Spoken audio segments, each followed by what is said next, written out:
Good morning. Hope you're doing amazing.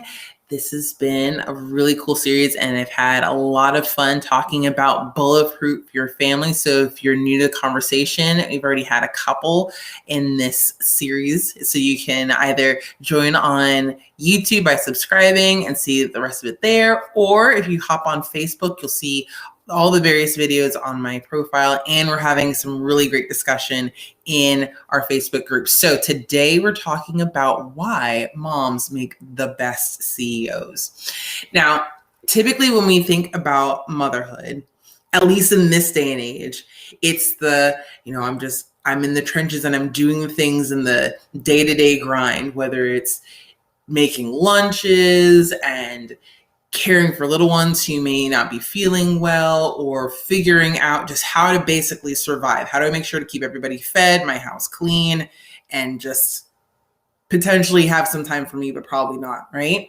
And part of that is a reason why, at least when we think about stay-at-home motherhood, that many women, I can say this for myself, feel that I would be more valued and more respected and more and I would have more resources at my discretion if I was in the workplace. Being at home where you're doing everything solo, it feels like, in many cases that is, can be really overwhelming. I'm very grateful that that is not the case in our family. We've had a lot of conversations about how it is that we can work as a team with all four of us, including my children. But again, it didn't start off that way. It was this feeling of, oh my goodness, I don't know how to function as this domesticated female thing, because this is not how I roll.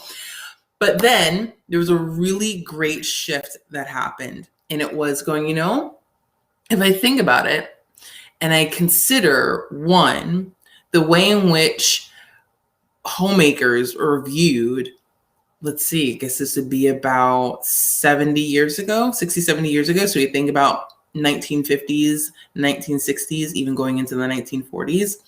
The way in which homemakers were viewed, that was actually seen as a profession. It wasn't just I'm, sitting at home and my kids are doing whatever and that's it. It was very much these are the things that I'm putting in place to make sure that my home functions and flows like a business. And that's huge. I'm just, okay. So I could actually see, depending on where it was that I was in my corporate space, I could see this is actually a promotion and an upgrade, because there's all these pieces that need to come in place for me to be able to have a fully functioning, strong company, meaning my family. The other piece to consider is the fact that not only do we have that mode of thinking from that time period, and we tend to go, oh my goodness, that's, so I'm not wearing high heels while I'm vacuuming. I'm just not doing that. And I refuse to do that. But it's realizing that it was more than just simply those places of functioning, of doing all these individual tasks. It was seen as a whole collection. And because it was seen as a whole collection, that meant that just like any good company, any good business, there would be some sort of objective. So yesterday we talked about the importance of having your core values, of understanding what those are. We had a whole breakdown and conversation again about that in the Millennials Guide. We have some really great worksheets that were in there, so be sure to pop in so you can grab those. And today, when we're going to be having our conversation, it's going to be about, okay, so if I have these core values the same way that a business would, how do I then implement them to then decide on where it is that this business is going? How do I decide on where this family is going? And as a CEO, part of your mission and part of your role is to be able to use various pieces of data to then forecast where it is that you're choosing to go and the steps that are necessary to get there.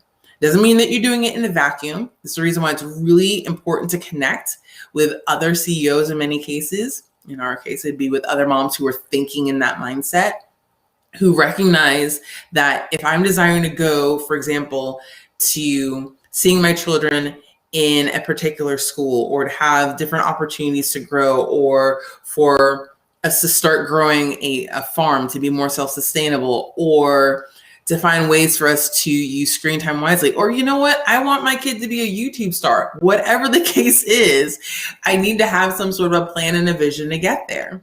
So with a mom as a CEO, it's having a strategy, it's having a priority in place. And that's the main point for today, is that once you've established your core values, the things that make you unique as a family, then the next thing to consider is, what is your current priority? What is your current objective?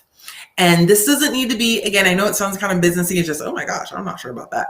It doesn't need to be so we're going to do, blah, blah, blah, and here's a prospectus and here's charts. You don't need to do all that. It does not need to be that complicated.